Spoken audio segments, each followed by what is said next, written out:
Southeast Asia Command was the body set up to be in overall charge of Allied operations in the Southeast Asian theater during World War II. Background: the initial Supreme Commander of the theater was General Sir Archibald Wavell, while head of the short-lived American-British-Dutch-Australian Command, which was dissolved after the fall of Singapore and the Dutch East Indies. In August 1943, the Allies created the Combined Southeast Asian Command to assume overall strategic command of all air, sea and land operations of all national contingents in the theater. In August 1943, with the agreement of the Combined Chiefs of Staff, Winston Churchill appointed Admiral Lord Louis Mountbatten as Supreme Allied Commander Southeast Asia, a post he held until 1946.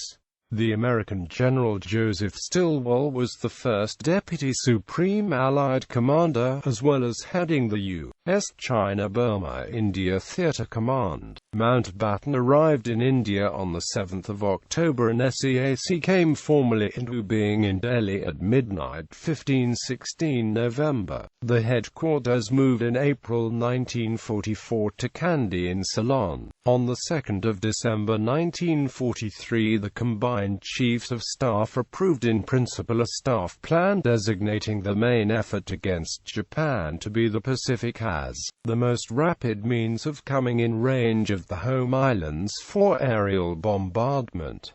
The secondary advance was along the New Guinea and Philippine axis under the Southwest Pacific Area Command. The Southeast Asia Theater, along with the North Pacific, the South Pacific and China efforts were designated to be supported. At the time, available forces were seen to be limited due to British commitment against Germany, with major advances not anticipated until autumn of 1944 and after the defeat of Germany. The focus on the Central Pacific and Southwest Pacific were a compromise reached at the Casablanca Conference, in which British views focused on the war against Germany, with the entire war against Japan being limited to the defense of a fixed line in front of those positions that must be held, an approach unacceptable to the United States. Offensive actions in Burma, support of China and other theater activity beyond holding a defensive line in Southeast Asia. The position of the British chiefs were the result of American demands that the Japanese be kept off balance throughout areas of Allied Japanese contact. Description: the initial land forces operational area for SEAC was India, Burma, Ceylon, Malaya, northern islands of Sumatra, and for offensive operations, Siam. On 15 August 1945, this was expanded to include the rest parts of Dutch East Indies and southern part of French Indochina. Command arrangements in SEAC were always complicated. Ideally, there should have been under the Supreme Commander a Commander-in-Chief for each of the land, sea and air forces. This was implemented for the naval and air forces, but the British 11th Army Group under SEAC itself controlled only British forces. US and Chinese forces serving in the Southeast Asian Theater, organized as the Northern Combat Area Command or NCAC, commanded by Stilwell, answered directly to the Supreme Commander because Stilwell refused to serve under the 11th Army Group Commander George Gifford. The 11th Army Group had the 14th Army on the Burma front, and the British garrison in Ceylon under its direct command. Stilwell also served as Chief of Staff to Chiang Kai-shek, who was officially the Supreme Allied Commander in China. Air Chief Marshal Sir Richard Peace was appointed the Air Commander-in-Chief under Mountbatten. Air units taking part in the Burma campaign were, at first, part of either the RAF 3rd Tactical Air Force of the USAAF 10th Air Force. 10th Air Force came under SEAC only through Stilwell as commanding General CBI Theater. To avoid a potentially cumbersome chain of command and overlapping effort, Mountbatten Washington gave orders in December for the two air forces to be integrated under the name Eastern Air Command. The U.S. 14th Air Force, which was based in China, and the U.S. 20th Air Force, strategic bomber units based in India, were never controlled by SAC, but their operations were coordinated with SAC. At sea, the command structure was relatively simple, since the Royal Navy was providing almost all naval forces in the area. Admiral Sir James Somerville, Commander-in-Chief, Eastern Fleet, became the naval commander under Mountbatten. It was not until late 1944 that the land forces chain of command was clarified, after Stilwell was recalled to Washington. His overall role and the CBI command were then split among three people. Lt. Gen. Raymond Wheeler became Deputy Supreme Allied Commander Southeast Asia. Maj.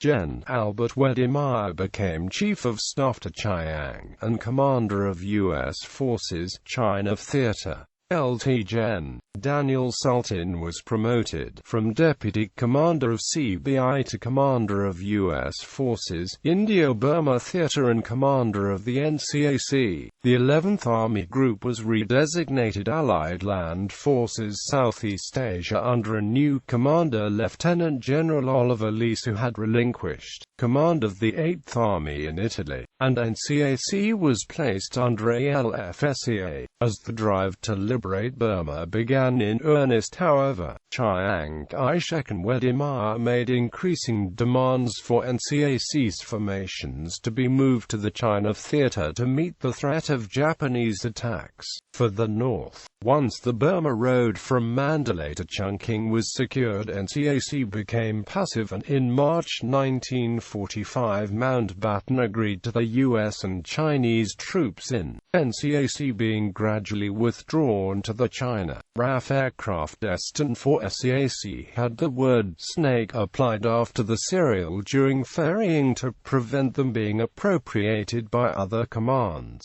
along the route. In February 1945, Air Marshal Keith Park was appointed Allied Air Commander of Southeast Asia Command, where he served until the end of the war. Once most of Burma was recaptured by 14th Army, the command turned its attention towards its next major operational objective, Malaya. However, the use of atomic bombs on the Japanese mainland brought the war to an abrupt end.